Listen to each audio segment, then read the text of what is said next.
Hello students, good evening to everyone. This is M. Bujbabu, working as a chemistry lecturer in Vignan Cooperative Junior College, Vatlamudi. So we are discussing about the D block elements. In the previous video, we discussed about the what are the elements which are present in the D block. Now why the D block elements are called as the transition elements. So what is the condition required if the element is called as a transition element? So what are the characteristics of the transition element? And we know that the general electronic configuration of transition elements. And next one, the position of the transition elements in the long form of the periodic table. And some of the features about the transition elements.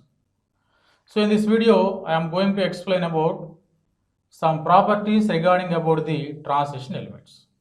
So once look at the contents what are present in this video are. So the contents present in this video are, first one, properties of transition elements. So after knowing the definition of the transition elements and their general electronic configuration, the conditions required if the element called as a transition elements, and next the properties of the transition elements. In that first one, magnetic properties. So what are the magnetic properties of the transition elements? So what type of magnetism can be exhibited by the transition elements? Like a diamagnetism or a paramagnetism or ferromagnetism, we have to discuss in this particular topic. And next one, formation of colored ions. Formation of colored ions. Generally, these are transition elements, most probably in metals. These metals are electropositive in nature. They are react with and some of the neutral atoms or negatively charged ions. They are able to form some complex compounds. And also in a solid state and aqueous state also they exhibit some color due to DD electron transition.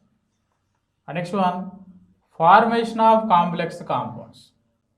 So basing on the activity of the metals, due to the large size of the metals, transition metals, and they have the vacant d orbital which are available to form the to make a bonds with other elements. So therefore they react with able to form formation of complex compounds. And next one, catalytic properties. What are catalytic properties of transition elements? Some of the transition metals can act as a catalytic nature because of their variable oxidation state and also having some free surface area which is available to combine the reactants and the atoms which are present on the surface of the catalyst. And finally, formation of interstitial compounds. Generally, these transition metals are having different crystal lattice structures. In that crystal lattice structures, they have some pores or cavities on their surface.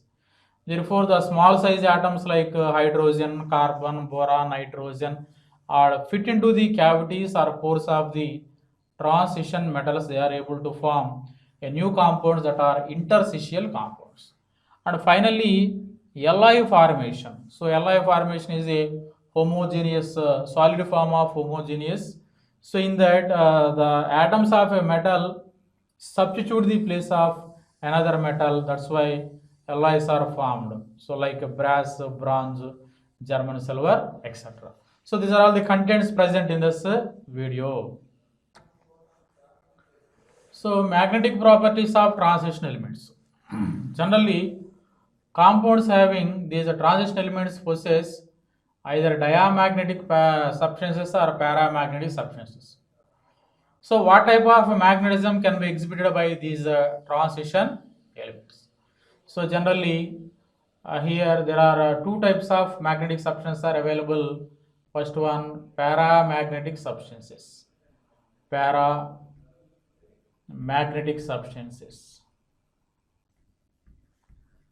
Paramagnetic substances. And second one, diamagnetic substances. Second one, diamagnetic substances. Paramagnetic substances and diamagnetic substances. So what are paramagnetic substances and what are diamagnetic substances? So the substances which are strongly attracted by extramagnetic field, the substances which are strongly attracted by extramagnetic field, such type of substances are called as paramagnetic substances. The given substances which are strongly attracted, which are simply attracted, so attraction is very less. The given substance which is attracted by extramagnetic field, that are known as paramagnetic substances. So these paramagnetic substances can be contributed to due to the presence of unpaired of electrons, present in that substances. So this is about paramagnetic substances. And next one, diamagnetic substances. The substances which are repelled by extramagnetic field,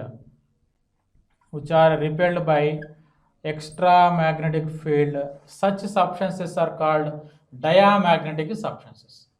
The substances which are repelled by the extramagnetic field, that are called diamagnetic substances. This diamagnetism can be contributed by the presence of paired electrons, due to the presence of the paired electrons present in that substances. So in case of transition elements, many of the transition elements exhibit paramagnetic nature.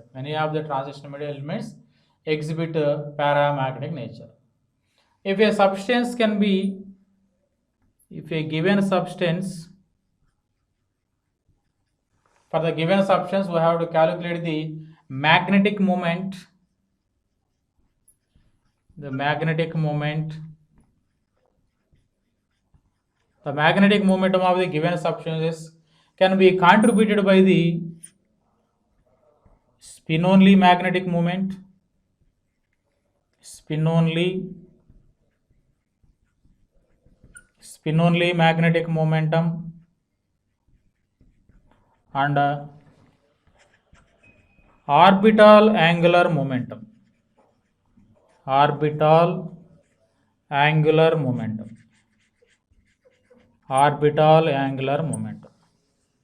So the magnetic momentum of a given substances is contributed by the combination of spin-only magnetic momentum and orbital angular momentum.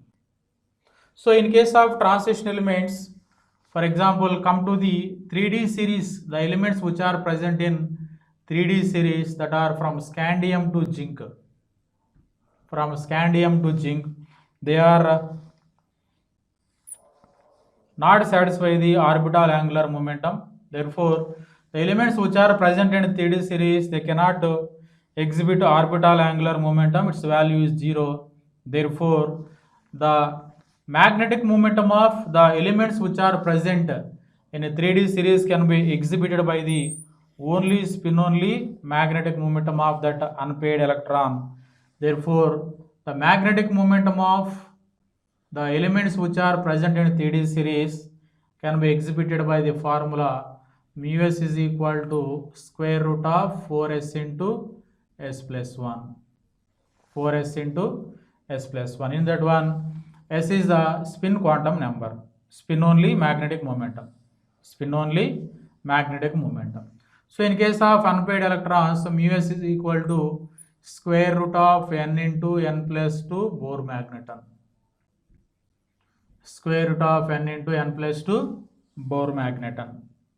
So in case of the elements which are present in 4D series, 5D series, we have to calculate the magnetic momentum of that elements can be by using this formula μs plus L is equal to square root of 4s into s plus 1 plus L into SL plus 1.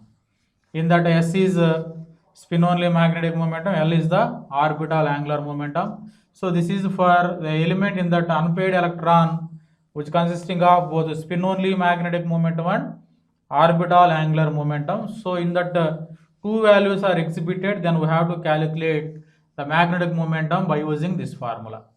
In case of the unpaired electrons which are present in a given orbital, exhibited only spin-only magnetic momentum. Its a magnetic moment can be calculated by using this formula, square root of 4s into s plus 1. In case of unpaired electrons, square root of n into n plus 2. In case, therefore, n is equal to number of unpaired electrons. Number of unpaired electrons. If number of unpaired electrons are increases, their magnetic moment also increases. Therefore, magnetic momentum can be expressed in the units of Bm. Bm means Bohr magneton. Bm is equal to Bohr magneton. Bm is equal to Eh by 4 pi mc. Eh by 4 pi mc. So the units of the magnetic moment can be expressed in the units of Bohr magneton, that is equal to Eh by 4 pi mc. So in that equation, E is equal to charge of the electron, H is the Planck constant, pi is the constant value, and m is the mass of the electron, and c is the velocity of the light. So therefore, the magnetic properties can be executed by the transition elements are which contain unpaired electrons, If n value is equal to 1, we have to calculate the value. It gives rise to mu s is equal to, in case of number of unpaired electrons, 1 into 1 plus 2. So this is equal to square root of 3. This is equal to 1.732 Bohr magneton. Therefore, the given transition elements which are contain more number of unpaired electrons, their magnetic momentum also increases. So therefore, in case of transition elements only, they exhibit, most probably many of the metals exhibit paramagnetic nature. For example, there is a exemption also there. For example, in case of the zinc, so zinc consisting of 3d10 electronic configuration. In that 3d10, there is no unpaired electrons are present here. This is a completely filled configuration. Here n value is equal to 0. Therefore, zinc cannot be exhibited by the paramagnetic nature. Okay. So this is about the magnetic properties of the transition elements. So generally, most probably 90% of the transition elements exhibit paramagnetic nature because they contain unpaired electrons. Their paramagnetic nature can be calculated by using these two formulas. So the magnetic momentum of a given substance exhibited by the two values of unpaired electron. First one, spin only magnetic momentum and orbital angular momentum. So in case of 3D series elements, orbital angular momentum value is 0. That's why we have to calculate their magnetic moment by using this formula. This is in terms of spin only magnetic moment. This is in terms of number of unpaired electrons. If both spin only magnetic moment and orbital angular moments are present, so we have to calculate the magnetic moment by this formula, square root of 4s into s plus 1 plus L into L plus 1. So the units of Bohr magneton is equal to, magnetic momentum is equal to expressed by Bohr magneton Eh by 4 pi mc. Calculated and observed magnetic momentum. So in transition elements, most probably many of the metals exhibit paramagnetic nature due to the presence of unpaired electrons. So look at the configuration. In that configuration, so element name, ion configuration, and a number of unpaired electrons are present. In case of scandium plus 3, number of unpaired electrons 0. In case of titanium plus 4, unpaired electron is 1. Next vanadium 2, chromium. So like that, in final, the configuration of zinc tells about that. So number of unpaired electrons is equal to 0. So in case of scandium and zinc, number of unpaired electrons are 0. They cannot exhibit paramagnetic nature because of absence of unpaired electrons. So only paramagnetic nature can be executed only the presence of unpaired electrons in their ionic form. So it is failed in case of scandium and in case of the zinc due to the presence of number of unpaired electrons are 0. The remaining ions having chromium, manganese, iron, cobalt, nickel consisting of like 3, 4, 5, 1, 2 like that number of unpaired electrons. So for getting their their magnetic moment, we have to calculate it by using the formula square root of n into n plus 10, square root of n into n plus 2. In that we are substituting the value of number of unpaired electrons. N is equal to number of unpaired electrons are present. Then we have to calculate the magnetic momentum of these transition element ions. Next one, formation of colored ions. These transition elements are also forming some color compounds in their solid state or aqueous state. The transition elements can also exhibit some different colors in their solid state and aqueous state. In solid state and aqueous state. Solid state and aqueous state. So how these transition elements are exhibit some color? It means depending upon when these transition metals are react with another species like ligands, they are able to form some complex compounds. They are able to form some complex compounds. For example, FeCN6, FeCN6 plus 3, FeCN6 plus 3, CuNH3 4 times, CuNH3 4 times plus 2. So these are transition metal atoms, transition metals react with ligands like negative ligands or neutral ligands. They are able to form a coordination compound or a complex compound.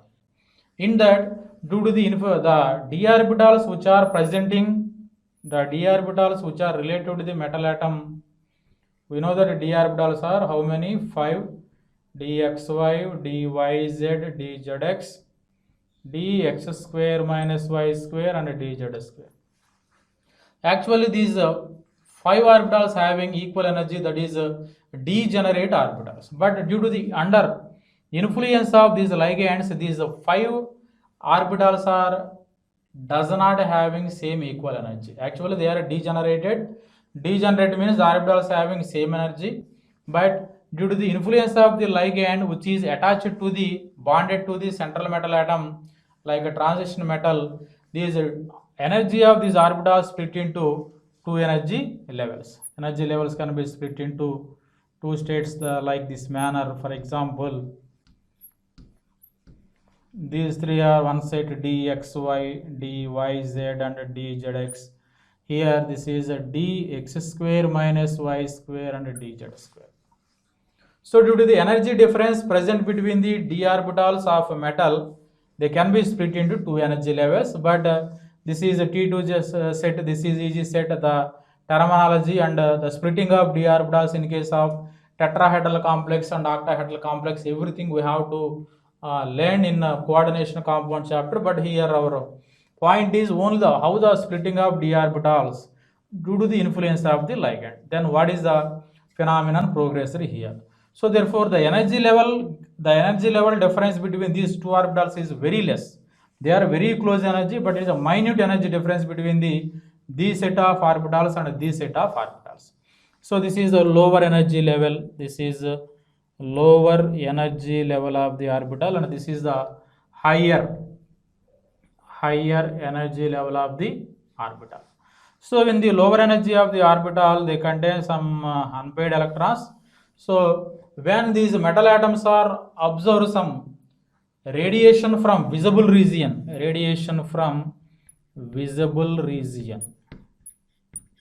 observe radiation from visible region. When they observe the radiation from visible region, the light is absorbed by these unpaired electrons, and these unpaired electrons are migrated from lower energy level to higher energy level. So therefore, when the white light falls on the surface of the transition metal, the radiation absorbed by the metal atom and they emit another different color. So this is known as the DD electron transition. When the white light falls on the surface of the transition metal, the light source of the light absorbed by the transition metal, so that is by unpaired electron which is present in the lower energy orbital, and then it is promoted due to the absorption of the radiation, it promoted from ground state to excited state. Therefore, So they release some color, different colors, they emit some different colors, they emit some different colors, they emit some different color. So that is the exact color of the exact color of the transition metal salt. For example, cuprous salts are observe red color radiation, they observe red color radiation, but it emits sky blue color, it emits sky blue color. Therefore copper salts are appear in blue color, generally copper salts are appear in blue color. Therefore this type of transition is known as a dd electron transition, dd electron transition, dd electron transition. So due to the dd electron transition, these metal ions, the transition metal ions are exhibit different colors. They observe one type of radiation and they emit another type of radiation. Therefore the salts of these transition metals appear in different colors. It is opposite to the absorption of their radiation. So this is the phenomenon occurring in the why these transition elements exhibit or formation of the different color ions. So once you look at this table, the color of some transition metal ions in aqueous solution. So we know that very well why the transition metal ions exhibit some color in their aqueous solution. So because of dd electron transition, you know that very well. But once you look at this table, in this table, scandium, titanium, 3d0, 3d0, scandium plus 2 plus 3, titanium plus 4, they having configuration 3d0, 3d0, that's why they are in colorless. So in case of zinc Zn plus 2, they contain configuration 3d10, completely filled, colorless. So here very important point is due to the if the metal ion, transition metal ion, it is exhibiting some color, it appear to the some color to that compound because due to the dd electron transition. The dd electron transition takes place only in case of unpaired electrons. If there is no unpaired electron, there is no need no dd electron transition takes place. That's why the compound does not have any color. So in case of scandium, titanium, zinc, they have, in case of scandium, titanium contain 3d0, number of unpaired electrons are 0. In case of zinc also, number of unpaired electrons are 0, 3d10 configuration. Here in that 3d0 vacant d orbital in case of scandium, titanium.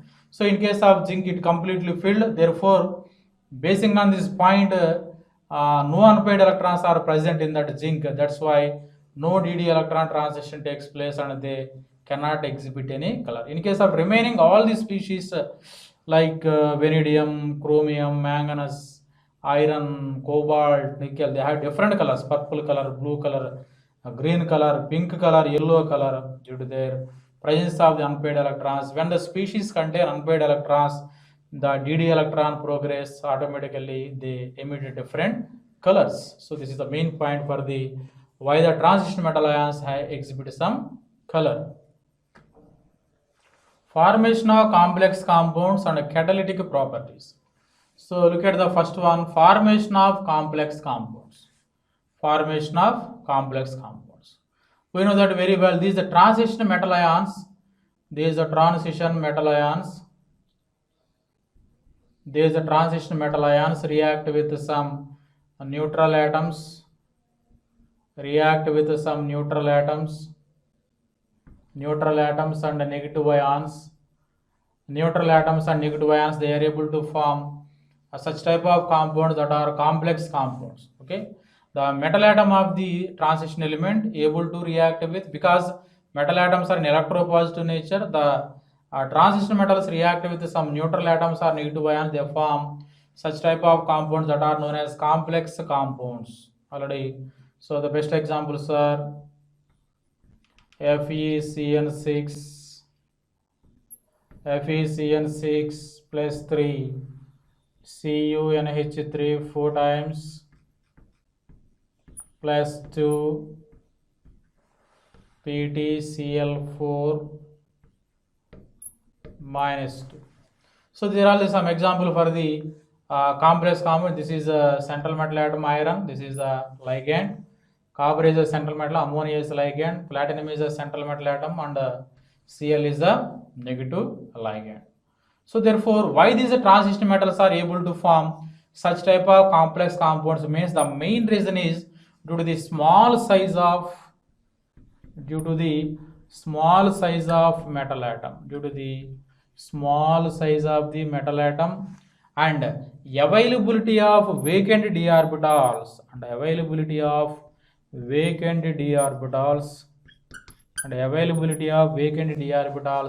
to form bonds with each other, Therefore, these transition metals are able to form a complex compounds with each other, with others like neutral atoms and negative ions. So come to the catalytic properties. Of these.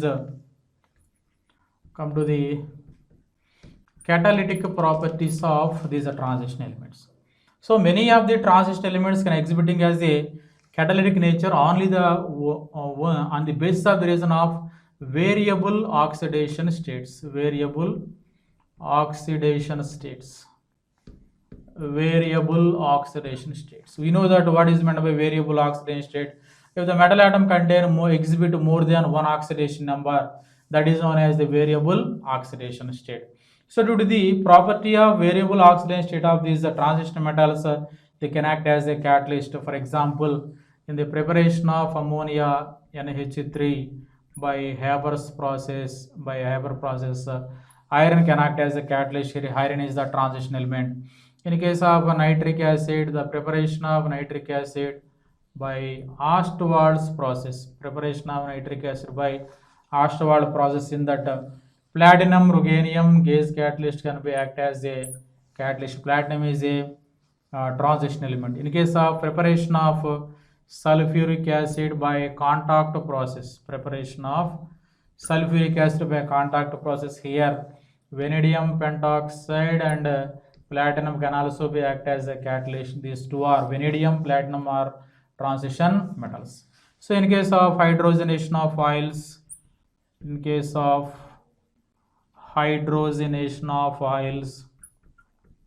so here nickel can act as a catalyst. Hydrogenation of oil, nickel can act as a catalyst. So this is the main reason. And another important point for why that these transition metals can act as a catalyst, these transition metals have some surface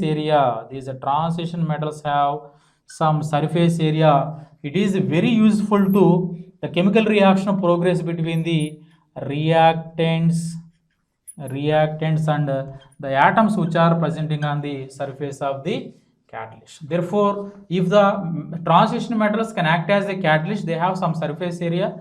They provide a surface area. The reaction takes place between the reactants and the atoms which are present on the surface of the catalyst. Therefore, they also provide to the formation. Then the chemical reaction is in progress. The reaction takes place between the reactant and the catalyst. The products will be automatically formed. Therefore, basing on these 2 points, some of the transition metals can be act as having catalytic nature. Formation of interstitial compounds and alloy formation. How the transition elements are able to form interstitial compounds? What is meant by interstitial compound? So interstitial compounds means these are transition metal atoms having different lattice structures. In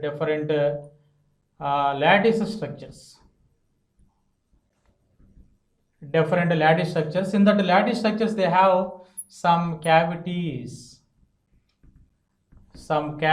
or holes on their surface.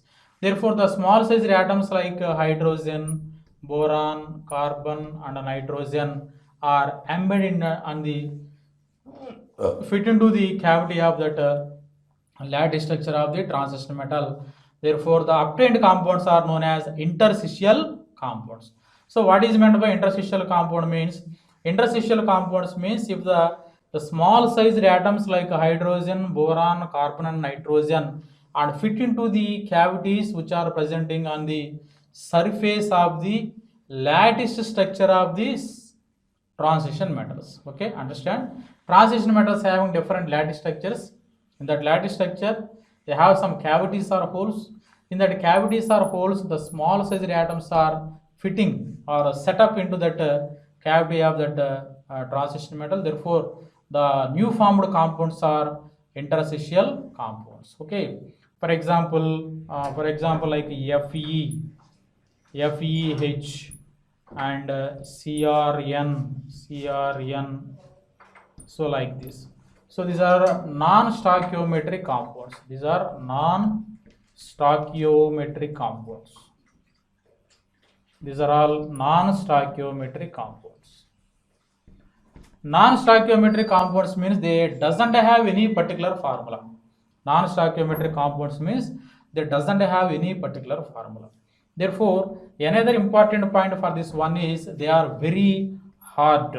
These non-stoichiometric compounds are very hard, and they are also having high melting points. They are also having high melting point ones, and these are all chemically inert.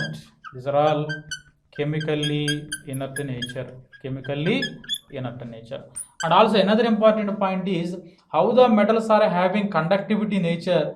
These interstitial compounds also more conductive in nature than the pure metal. This is also having conducting nature. This is also having some conducting nature than the pure metal. So this is about the what are interstitial compounds and their properties. So the small size atoms which are fitting on the cavities of the crystal, on the cavities of the lattice structure of the transition metals, that are known as interstitial compounds. So they are non-stoichiometric compounds. That means that it doesn't have any formula. They are very hard and they have high melting points, and they are chemically inert, and also they having some conductivity nature like than the pure metals. And next one, Li formation. So what is meant by Li's? So generally these transition metals have same atomic radii, and they also correlated with some chemical properties. So basing on these 2 points, so transition metals have same atomic radii and same chemical properties. Basing on these 2 points, the transition metals are substituted in place. Therefore, for example, the atoms of a substance substituted into another place of the atoms of the, this is one substance and this is one substance. So the atoms which are presenting in one substance are replaced the another side of the atoms which are present in that substance. Therefore, the formation of the alloys takes place. Therefore, alloys are homogeneous solids. Alloys are homogeneous solids. Best example is brass, bronze. Best example is brass, bronze, and German silver. Okay. So this is about the formation of the alloys. So ionization enthalpy values and oxidation states. So what are ionization enthalpy values? So the ionization enthalpy values of these elements are higher than S black, elements, and lower than P block elements.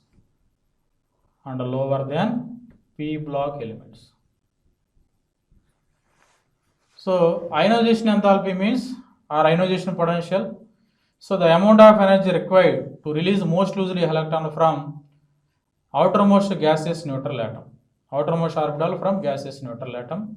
So these D block elements or transition elements are present between the S block and P block. Their influence also affected here in the case of the transition elements. Therefore, they are having the higher values of IP values than S block and lower IP values than P block.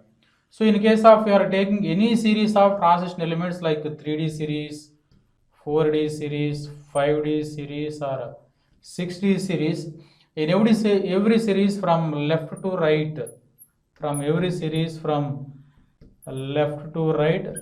the ionization potential values are increases. From left to right. So once look at that image, the properties of the first transition series elements like 3D series, their electron configuration, ionization enthalpy 631, 658. In case of scandium, starting with the scandium and zinc, 638, 689, 653, 700, 799, okay, 736, 745, and finally up to 900. So that means in case of the, we are at the same manner like 3D series, in 4D, 5D, 6D series also, the ionization potential values of these transition elements in 4 series from left to right, their IP values are increases. These are very lower value than S block and higher than the P block elements. And come to the next small topic, that is about oxidation state. So what are their oxidation states? So these transition elements are having variable oxidation states. Variable oxidation states. So why they exhibit variable oxidation states? Why they exhibit variable oxidation means the presence of inner n-1 d electrons and outer ns electrons. Inner n-1 d electrons and outer ns electrons, they exhibit variable oxidation state. So in the transition elements, the element which possesses highest oxidation number by osmium and ruthenium. Osmium plus 8 and ruthenium also plus 8, but this is not stable. This is not stable for in case of ruthenium. So therefore, highest oxidation state is exhibited by the, so that is osmium. So next to osmium, there is some smaller ions like plus 7 can be exhibited by manganese. Manganese exhibit plus 7 oxidation state. At the similar manner, rhenium, RH also exhibit plus 7 oxidation state. So therefore, due to the presence of inner electrons from n-1 d subshell and outer electrons of ns subshell, these transition elements exhibit variable oxidation state. And finally, standard electrode potentials. So the stability of these transition elements can be exhibited by their electrode potential values, E0 values. Standard electrode potential values are E0 values. So these transition elements are able to form in a given suitable aqueous solution.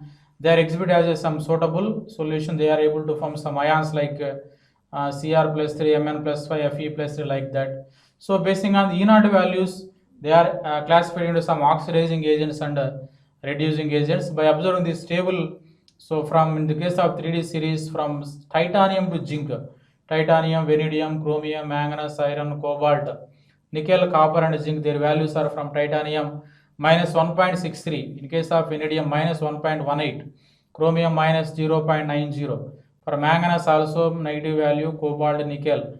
And in case of copper and zinc, the values are in a positive value, that is 0.34 and 0.76. Okay, these are transition metal ion species which are having the positive E0 values, the higher positive E0 values, they are act as a best oxidizing agents. They are act as a best oxidizing agents. So in case of the elements which are having, the species which are having more negative E0 values, they are having best reducing agents. They are act as a best reducing agents. So basing on this table value, we have to clearly identify the negative values of the metals and the positive values of the metal ions. So therefore, either it is a oxidizing agent, reducing agent, we have to identify. So how can we draw this table for in case of 3D series? At the same manner, 4D series, 5D series and 6D series, we have to calculate their stability basing on their electrode potential values. Okay, once I recall what we learned in this video. So the main characteristics of the transition elements, like magnetic properties, most of the transition elements exhibit by paramagnetism due to the presence of unpaired electrons. Next one, formation of colored compounds due to presence of DD electron transition. It takes place presence of the unpaired electrons. Next one, formation of the complex compounds and formation of the interstitial compounds, and also they act as a catalyst and able to form formation of alloys, and their ionization enthalpy values and their basing on their electrode potential values also we can assign their oxidizing nature and reducing nature also. Okay, thank you very much. Thank you to all.